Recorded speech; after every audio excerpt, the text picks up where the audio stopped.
Hey, what is up, my fellow golf ball addicts? As you can tell from the title of this, it's time. If you're a longtime subscriber, you know I've been talking about this for a few months now. I've been super excited about it, and I really appreciate your guys' patience. I know it's been over 2 weeks since my last video.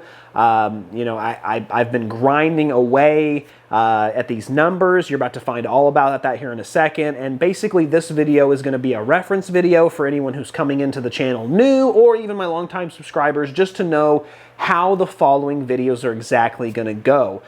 So if you're new here, you don't know what's going on. So essentially, I have talked about it for a while, but essentially when I got to 100 golf balls reviewed, I had planned on doing my top 100. I planned on ranking all of them, all the way from 100 all the way down to 1, to see what is the best golf ball we've tested, as well as what's the worst and what's everything in between.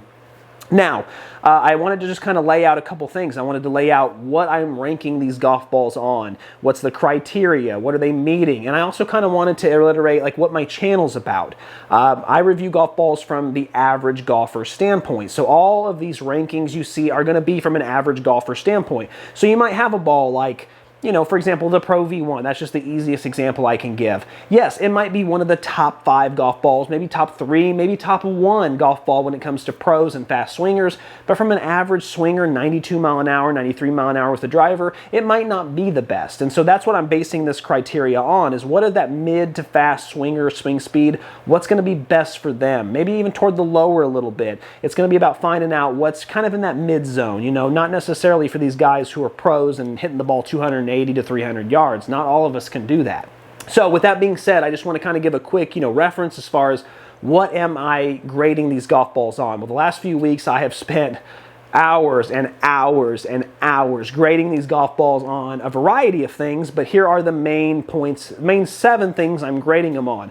So the first thing I'm grading them on is going to be the 9-iron performance. So performance is going to be a big aspect of what I do on these golf balls. It's going to be probably the most important thing, because I'm doing it by club. So 9-iron, 7-iron, 5 hybrid, and driver are the main clubs I use to test golf balls. Now, back in the day, I did use pitching wedge, 7-iron, so it'll be adjusted depending on, I've had to, trust me, do a lot of research on that to make sure the numbers correspond and make sure the ratings are right. But essentially, I'm going to review it on those 4 things. So 9-iron, 7-iron, 5 hybrid, and driver, all going to be separate categories, and I've ranked them based on their performance in each. So a golf ball might have an amazing 9-iron performance, but it might just be okay at the 7-iron. And then it might be amazing at the 5 wood, the 5 hybrid, and then just, okay at the driver. And so that's all going to kind of even out.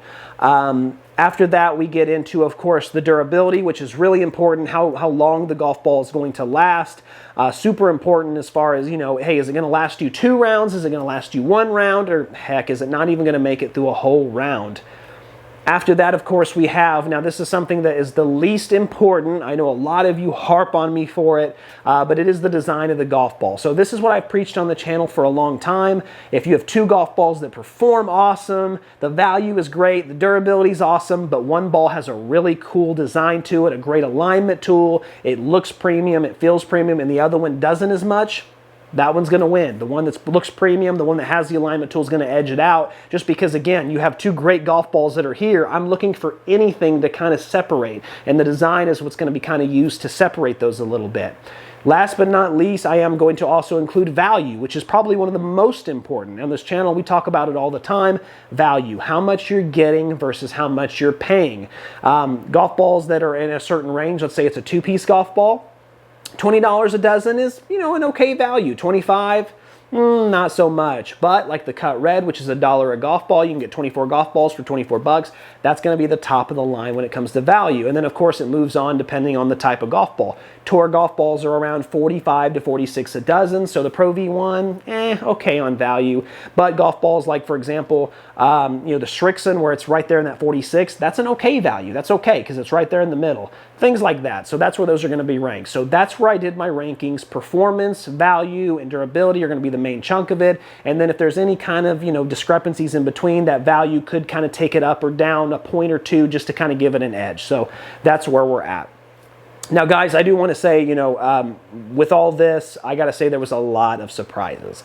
And guys, I got to say that the ranking these 100 golf balls, my brain was fried. It was really tedious going through golf ball by golf ball, ranking these numbers, finding a certain score, doing the math, doing the algorithm, it wasn't easy. That's why I've spent the last 2 weeks doing it, but I gotta say, I'm really glad I did it for a number of reasons. One, I learned a lot. You'd be surprised. I mean, we've been reviewing golf balls for almost 4 years now.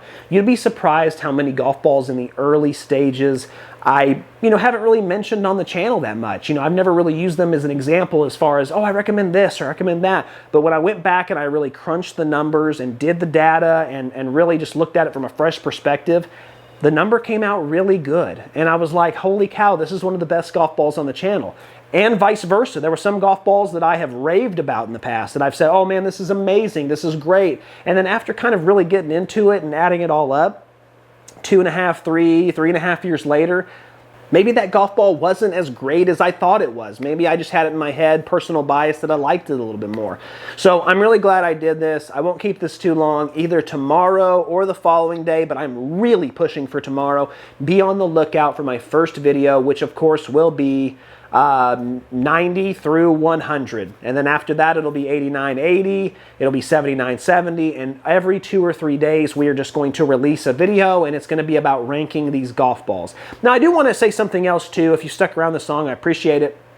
Just because golf balls are in the 70, 60, 50 range, it doesn't mean they're bad golf balls. Guys, there was a lot of mediocre golf balls I've tested. I mean, when you've tested 100 of them, there's a lot of golf balls that really stand out. There's a lot of golf balls that just aren't very good. And then there's a absolute crap ton of golf balls that just fall in the middle. Why do these golf balls fall in the middle? Well, for example, let's say that a golf ball has an amazing performance with the 9-iron, an amazing performance with the 7-iron. It's okay with the 5 hybrid. It's okay with the driver. But you know what? Durability, it just didn't hold up. It just didn't hold up durability. And then price-wise, its value just isn't that good. And value-wise, it's okay. Or design-wise, excuse me, it's okay. Well, yes, it's going to get really great rankings that rank it up high because of those first 2 things. But because of those other ones, it's just going to knock it down so low below all these other golf balls that had a great 5 hybrid review, had a great driver number, had a great durability number, had a great design, all that stuff. So you're going to get a lot of golf balls that necessarily aren't terrible golf balls. They just only excelled in a couple areas, whereas what I'm looking for is excellence in all categories across the board. So again, I'm really excited about this. I know you are too. Look out for it tomorrow. It's going to be awesome. Here we are, guys. I want to again thank you for everyone who's watched the channel, everyone who's subscribed to the channel. You guys have been awesome. I cannot believe we are at 100 golf balls tested for the channel. It really feels like a milestone, and now we get to count it down. So the next 4 weeks, it's going to be awesome. We're going to count them all the way down. Actually, it might only be 3 or 2 weeks. I'll have to see how well it goes. But yes, keep liking, keep commenting, keep subscribing, keep being engaged, guys. Coming soon. Thank you so much.